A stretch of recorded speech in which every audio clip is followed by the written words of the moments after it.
Opa, fala galera, beleza? Como é que vocês estão? Tudo tranquilo? Depois de muito tempo eu voltei a gravar, né? O áudio não vai ficar assim muito bom, né? Porque eu não estou usando o microfone, estou usando o microfone do próprio computador. Mas é uma aula bem rápida, é uma aula assim pra gente fazer uma pequena revisão do que vai cair na nossa prova. Beleza? Então vamos lá? Vamos começar? Bom, pessoal, hoje nós vamos estudar um pouquinho sobre o que nós vimos em sala de aula, né, nas últimas semanas, né, sobre o planeta Terra. Opa, vamos lá então. Ok. Os objetivos da nossa aula, pessoal. Só um minutinho. Ok. Os objetivos da nossa aula. Primeiramente, a ideia dessa aula é fazer uma pequena revisão para os alunos do sexto ano, né? Minha galerinha lá do sexto ano, lá do Nossa Senhora Aparecida, né? Nós estudamos sobre o planeta Terra, sobre as latitudes, as longitudes, o movimento de rotação e translação. Nós também estudamos sobre a formação da Terra, sobre a teoria do Big Bang, sobre a teoria criacionista, sobre a estrutura interna da Terra. E a ideia da gente é revisar tudo isso, tá bom? Então nós vamos começar estudando sobre os hemisférios. É importante a gente entender que a Terra é dividida em 4 hemisférios e tem duas linhas imaginárias que dividem esses dois hemisférios. Então, o primeiro que a gente vai aprender é a divisão entre o hemisfério norte e o hemisfério sul, que é dividido pela linha do Equador. Então, a linha do Equador é o marco principal da Terra e divide a Terra em dois hemisférios: hemisfério norte ou boreal, hemisfério sul ou austral. O meridiano de Greenwich também divide a Terra de duas formas: em hemisfério ocidental ou oeste e hemisfério oriental ou leste. Nessa imagem vocês conseguem observar bem, né, quais são os países que se localizam dentro de cada hemisfério. Por exemplo, os países da América do Norte, né, Canadá, Estados Unidos, México, eles estão aonde, pessoal? No hemisfério ocidental e também no hemisfério norte. Já que o Brasil, boa parte da América do Sul, a Austrália, né, tá onde? Tá no hemisfério sul. Né? O Brasil e boa parte da América do Sul tá além do hemisfério sul também no hemisfério ocidental. Já a Austrália tá também no hemisfério sul, mas no hemisfério oriental, do lado leste, ok? Então é só a gente analisar as imagens dentro do mapa certinho que fica fácil da gente entender, não é verdade? Pessoal, nós também vimos que a Terra possui dois movimentos principais: o movimento de rotação e o movimento de translação. Vamos ver um pouquinho sobre cada um deles, né? O movimento de rotação é aquele movimento que a Terra faz girando ao redor do seu próprio eixo. Isso no intervalo de 23 horas, 56 minutos e 4 segundos, aproximadamente 24 horas. E é responsável por dividir os dias e as noites. Então assim, a Terra está girando. Onde pega a luz do Sol é dia, na parte que não está pegando a luz do Sol é noite. Bem fácil, né, pessoal? Já o movimento de translação é aquele movimento que a Terra faz girando ao redor do Sol. Então a Terra no espaço ela usa uma órbita contínua, a órbita é o caminho que a Terra faz, girando ao redor do Sol. Isso num tempo aproximado de um ano, ou seja, 365 dias. Para ser mais exato, é 365 dias e 6 horas. É por isso que a cada 4 anos nós temos aí, né, o ano bissexto. Mas também tem outras visões importantes que a gente tem sobre a Terra, né? Vamos entender um pouquinho sobre elas, né? Por exemplo, as zonas climáticas. Nós sabemos que a Terra ela é iluminada de maneira diferenciada pelo Sol.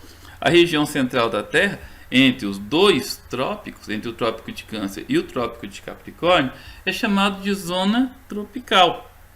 No extremo dos polos, né, no Ártico ou na Antártica, é chamado de zona polar, uma área que é mais fria. Entre as zonas polares e as zonas tropicais, nós temos a zona temperada do norte. Então, sempre quando vocês virem essa imagem aqui, pessoal, ela está representando, né, as zonas climáticas da Terra. Outro assunto bastante interessante é em relação às estações do ano. São 4, tá? Outono, inverno, primavera e verão. E cada uma delas tem características que são muito diferentes. Aqui no Brasil, que está no hemisfério sul, né, a sua grande maioria, só 7% do Brasil que está no hemisfério norte, né, o outono, pessoal, o outono se inicia no dia 23 de março, o inverno no dia 22 de junho, está pertinho, né? A primavera no dia da árvore, 21 de setembro, e o verão no dia 22 de dezembro. Então, só para a gente entender, né? O outono, as temperaturas começam a baixar, começam a cair. O inverno é quando entram umas frentes frias, né? Nesses dois períodos praticamente não chove aqui no Brasil. Na primavera as temperaturas são amenas, mas já começa a fazer bastante calor. E começa também o período da chuva. E o verão as temperaturas são muito elevadas, são muito altas, faz muito calor e chove bastante aqui no Brasil, tá bom? Outro assunto que nós vimos bastante em sala de aula e é uma forma da gente enxergar a Terra é com os fusos horários. Como o Sol brilha de maneira diferenciada sobre regiões diferenciadas da Terra e a Terra está sempre girando, né? O movimento de rotação, isso faz com que as horas também sejam diferentes. Então, olha só. Cada fuso horário representa 15 graus. Ou seja, pessoal, tendendo sempre para o leste, as horas vão sempre aumentar. Isso é marcado pelo meridiano de Greenwich, que é o marco zero. Nessa imagem aqui, a gente consegue perceber bem todos os fusos horários da Terra. Como a Terra dá uma volta completa ao redor do seu eixo em 24 horas, né? Nós temos 24 fusos de 15 graus cada um, tá? Então assim, ó, vamos pegar aqui um exemplo. Aqui na América do Sul, quando aqui, ó, menos 4 em relação à Inglaterra. Então, quando aqui for 1 hora da manhã, vai ser, né, 5 horas da manhã na Inglaterra. E assim sucessivamente, quando aqui for 10 horas da manhã, vai ser 14 horas lá na Inglaterra, que é o marco zero, não é verdade? Então sempre vai aumentar, né, de oeste para leste. E o contrário também é verdadeiro, viu, pessoal? Então, quando aqui, ó, na Inglaterra for 10 horas, né, 10, 9, 8, 7, 6, vai ser 6 horas da manhã aqui no Brasil. As latitudes e as longitudes, como nós já vimos, são linhas imaginárias que cortam o planeta, tanto no sentido leste-oeste, quanto no sentido norte-sul. As latitudes, elas variam de 0, na linha do Equador, até o extremo de 90 graus no norte ou 90 graus ao sul. Já as longitudes, que é, né, tem o início aí, o meridiano de Greenwich, né, tem uma referência aí com o movimento de rotação da Terra, que uma volta completa é 360 graus, então é dividido de duas formas, né, duas metades de 180. Então vai de 0 a 180 para o leste e de 0 a 180 para o oeste. Então são linhas imaginárias, tá bom? Pessoal, ainda no capítulo 4, nós começamos a estudar a formação da Terra. Vamos entender rapidamente o que seria essa formação, né? E para isso a gente tem que fazer uma divisão entre o tempo geológico e o tempo histórico. O tempo geológico data assim da formação da Terra. Essa imagem ela é muito bacana, porque ela mostra como que é essa questão do tempo geológico. É de quando a Terra começou a se formar, aproximadamente 4,6 bilhões de anos, até os dias de hoje, até o homem ter aparecido, né?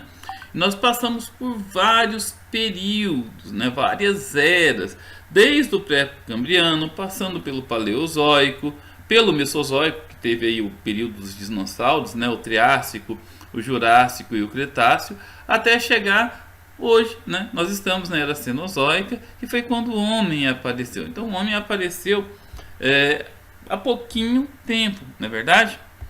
Tem várias teorias que explicam essa formação. Como eu comentei com vocês em sala de aula, não existe uma teoria que está certa e outra que é errada. Não. Cada grupo de pessoas, cada grupo de indivíduos acredita numa teoria diferente, né? Os religiosos acreditam nas teorias criacionistas. Eu, por exemplo, sou cristão, né? Eu acredito na teoria criacionista, que Deus fez o mundo, ok? Mas a ciência acredita na teoria do Big Bang, que a Terra se formou a partir de uma grande explosão cósmica no espaço e que essa explosão gerou todos os astros que estão no universo, todas as estrelas, todos os satélites e assim por diante. Já a história do homem, pessoal, é diferente. Por que que é diferente? Ela é baseada a partir do momento que o homem passou a viver em sociedade, a partir do momento que o homem passou a conviver com grupos e houve uma evolução. Essa evolução, ela é estudada em períodos diferentes, que vai do paleozoico, que vai do paleolítico, do neolítico, até os dias de hoje, até o homem moderno. Para finalizar o nosso estudo, vamos analisar a estrutura interna da Terra. Como nós vimos em sala de aula, a Terra ela tem três divisões principais: a crosta terrestre, que também é conhecido como litosfera, o manto e o núcleo. A crosta é aquela camada externa onde nós estamos, né? Ela é sólida, ela é constituída por rochas e minerais, tem a parte emersa que são os continentes, né? Tem as partes oceânicas, né, que são os oceanos, os mares, enfim, a crosta terrestre é onde comporta toda a vida do planeta. Já o manto é aquela camada intermediária, né? A crosta ela é bastante grossa, tá, gente? Ela chega ali, ó, de 40 até 90 quilômetros de espessura. O manto é mais grosso ainda que a crosta, só que o manto ele é composto por rocha derretida, ele tem uma temperatura muito elevada. No próximo capítulo, a gente vai estudar o fenômeno do tectonismo e do vulcanismo. Ou seja, toda essa rocha derretida às vezes chega até a superfície, através dos vulcões, por exemplo, não é verdade? E por fim, o núcleo, que é a camada central da Terra. Né? Ele é composto basicamente de níquel e ferro. É por isso que alguns materiais chamam o núcleo de NiF, que é níquel e ferro. O núcleo interno ele é sólido e pode chegar a mais de 6.000 graus Celsius. O núcleo externo ele é líquido, né? Assim como o manto, e também é composto por minerais metálicos, tá bom? Bom, pessoal, é isso aí. Eu acho que a gente trabalhou com tudo que foi visto em sala de aula. Deu para fazer uma revisão bem bacana mesmo, bem curtinha. Espero que isso ajude vocês a estudarem para a prova. Valeu? Fiquem com Deus. Até a próxima. Até a nossa aula dessa semana. Tchau, gente. Valeu.